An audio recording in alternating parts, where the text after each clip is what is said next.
Hazara university مانسیرہ کے department of agriculture نے پہلی مرتبہ مشروم پیداوار کا کامیاب تجربہ کیا۔ ڈاکٹر نادیہ جبیں کے مطابق مشروم ہائی لیول کراپ ہے جو کہ ہیلدی فوڈ کے ساتھ قیمتی سرمایہ بھی ہے۔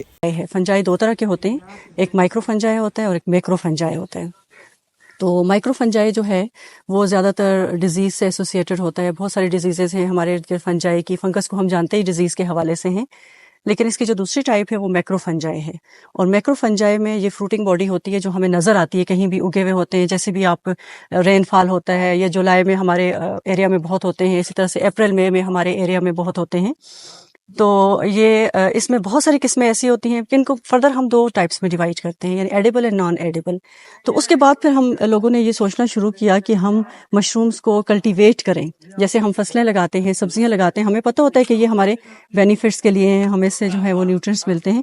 تو مشروم کے اوپر بھی جب لوگوں نے کام کرنا شروع کیا تو اس میں بہت فل آف نیوٹرینٹس ہیں، ہائی پروٹینز ہیں، رچ ان پروٹینز ہوتی ہیں، تو یہ یوٹیلائز کر سکتے ہیں لوگ اپنے مطلب ہیلتھ بینیفٹس کے لیے، کارڈیک پیشنٹس کے لیے بہت اچھا ہے کیونکہ اس میں فیٹس نہیں ہوتے۔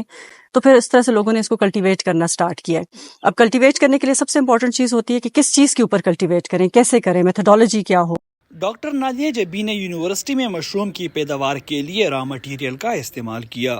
فنگس ایک ایسی چیز ہے، اس کو لائٹ کی ضرورت نہیں ہے، اس کو جو ہے ڈائریکٹ نیوٹرینٹس اویلیبل ہونے چاہیے، تو جو بھی ہمارا یہ فرمنٹڈ مٹیریل ہوتا ہے ہم اس کے اوپر گرو کر سکتے ہیں، اور یہ ہمیں بہت اچھے ہیلتھ بینیفٹس دیتا ہے۔ یہاں بھی ہم نے اسٹوڈنٹس کو ایز اے پریکٹیکل یہ چیز سٹارٹ کرائی کہ پریکٹیکلی اسٹوڈنٹس کو پتہ ہو، صرف ایک یہ نہیں کہ ہم کلٹیویٹ کریں، اس کے ساتھ ساتھ اس کا اسپان پروڈکشن، اس کی سیڈ پروڈکشن ایک بزنس وہ ایسوسیٹ کر سکتے ہیں اس کے ساتھ ساتھ، اس کے علاوہ اس کا کمپوسٹ بنانا، پھر اس کے بعد پروڈکشن آ جاتی ہے۔ تو 3-4 ڈفرنٹ اسٹیپ میں آپ ڈفرنٹ لوگ جو ہیں اپنے اس میں انوالو ہو سکتے ہیں ارننگ میں، اور اپنے جو ہے وہ بزنس پوائنٹ آف ویو سے بھی اور ہیلتھ بینیفٹس کے لحاظ سے بھی یہ بہت اچھا ہے۔ ایگریکلچر ڈپارٹمنٹ کے فراز احمد کے مطابق مشروم کو لیبارٹری میں تیار کرنے سے اسٹوڈنٹس کو سیکھنے سمجھنے میں مدد ملی۔ ہمارا میجر کام ہوتا ہے ویجیٹیبل، فروٹس اور آرنامنٹل پلانٹس پر۔ اب یہ جو ہم مشرومز کا کلٹیویشن کر رہے ہیں، یہ ہم ایز اے ویجیٹیبل اس کو لے کر آنا چاہتے ہیں۔ تو اس سے پہلے ہمارا یہ ایکسپیرینس نہیں تھا کہ مشرومز کس طرح کلٹیویٹ ہو سکتی ہیں، کیونکہ یہ ایک میٹ کا بھی بہت اچھا سبسٹیٹیوٹ ہے۔ آپ اگر دیکھیں مشروم کو، اگر آپ ایز اے بزنس ماڈل دیکھیں تو یہ بہت اچھا بزنس ہے۔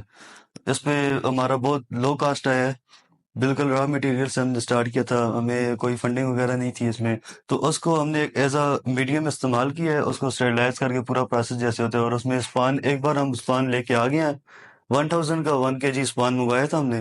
اس کے بعد ایک بار اسپان اگر ہمارے پاس آ جائے تو اس کو ہم خود ملٹیپلائی 1000 ٹائم بھی کر سکتے ہیں۔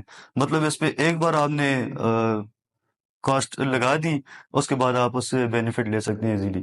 روایتی فصلوں کے مقابلے میں جدید زراعت کے ذریعے مشروم کی پیداوار زیادہ منافع بخش اور وقت کی اہم ضرورت ہے۔